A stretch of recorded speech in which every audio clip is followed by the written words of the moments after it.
Brian, Coach Prime was adamant that this was not a get-back game. It's more of a just get-after-it game. But in your opinion, covering this team day in and day out on the CU front and knowing that these are still young athletes and some were upset about the Alamo Bowl last year, do you feel like there is something personal, at least for part of the team, maybe not for Coach Prime? Yeah, I think for part of the team, and honestly, for several of them, part of it is personal because they were injured and didn't get to play. You know, Amari McNeil, who's one of their top defensive linemen, Amari Miller, who's one of their top receivers, Preston Hodge, one of their top corners. All three of them were injured and couldn't play in the Alamo Bowl. So I think for those guys, it's kind of personal because they couldn't help out and they want get their shot at BYU this week. So there's really not a lot of key guys that were playing in that Alamo Bowl that are back. And so I do think that for the most part, it's just I think the message is probably there's a lot of mutual respect for BYU and just make sure you respect them. But I don't think there's a lot of revenge on their minds. Obviously, the departure of Travis Hunter and Dion Sanders leaves some significant voids among other talented skill position players. I mean, the Buffs were a very talented, individually speaking team last year, which Coach Prime has also been public about in his opinions. So as you assess this team, what would you say sets this team apart significantly from last year's group as they try and get back on track? Yeah, right now there's nothing that sets them apart. At least puts them ahead of last year's team. What sets them apart is that they don't have those stars. I mean, it's very much quiet around Colorado because you don't have the big time stars. You have a bunch of guys that are trying to get there, and they think that they've got a better roster overall, but it hasn't shown up yet. But they do have a lot of guys that have star potential that are just still trying to prove it. And Caden Salter is one of those guys that he's definitely proven himself at Liberty, but not quite fully at Colorado. And so there's just a lot of guys that are trying to prove it. And last year's team certainly had the stars that knew they could do it. Brian Howell is a writer for Buff Zone. He is on BYU Sports Nation. What would you say 4 games into the season is the identity of Colorado football right now? The identity is that they're don't know what they are yet. The identity is there is no identity. I mean, that was a huge question even going into last week was what's your identity? And they didn't have one. I mean, they've shuffled through 3 different quarterbacks, mainly 2 through the first few weeks, but now seem to have settled on Caden Salter. They really want to try to run the ball, but they're still best at throwing the ball. Defensively, they've been solid at times, but they give up big chunk plays, and so we don't really know what they are, what they're really good at defensively either. And so that's really the identity is that they don't have one, and they're still searching for that. BYU is a 6.5-point favorite at Folsom Field in beautiful Boulder, Colorado on Saturday night. I know that the Cougars have looked impressive in their non-conference slate, haven't really been tested. Colorado has been tested. I mean, they've faced Georgia Tech, a team that is ranked. So given those things on both sides, what in the world are your expectations for this game late Saturday night? Yeah, I think it's going to be a good football game, but I think that, to me, I think BYU's physicality is going to make a difference, and CU struggles with physical teams, and we saw that against Georgia Tech. I mean, Georgia Tech ran for over 300 yards against them. Houston even beat them physically up front a couple weeks ago. So the Buffs really struggle with that. I do think that being at home is going to help the Buffs, and that it's going to keep them in the game. I think BYU is going to win this game, but I think it's going to be a really close one. I wouldn't be surprised if CU won it.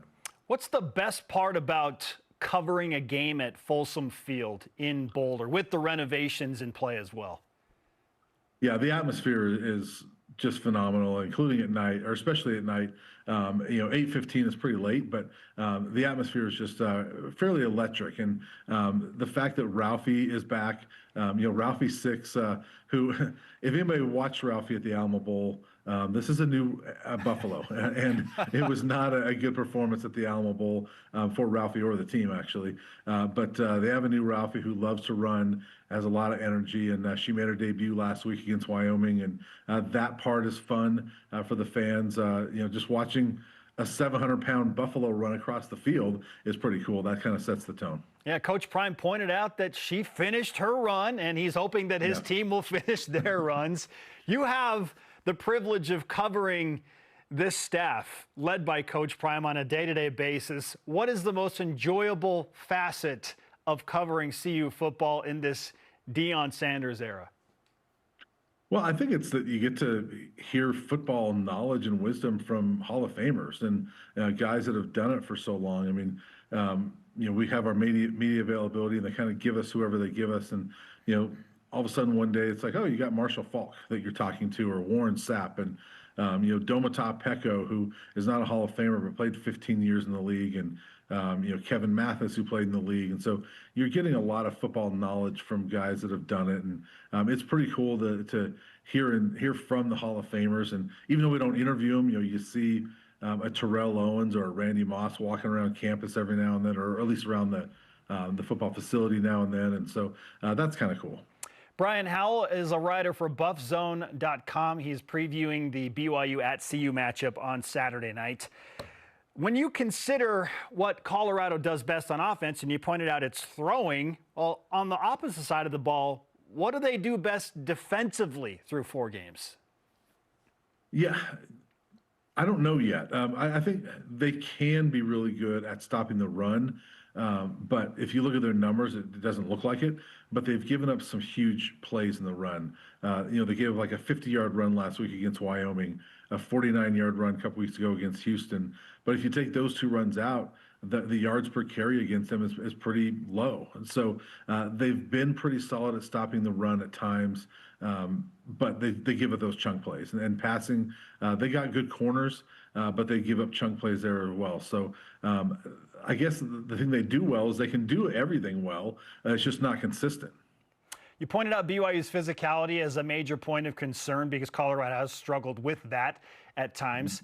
When you specifically look at Bear Bachmeier, a true freshman quarterback who just made his first road start at ECU, and then he did some nice things in the second half, what do you think of him on film and how he matches up with Colorado's defense?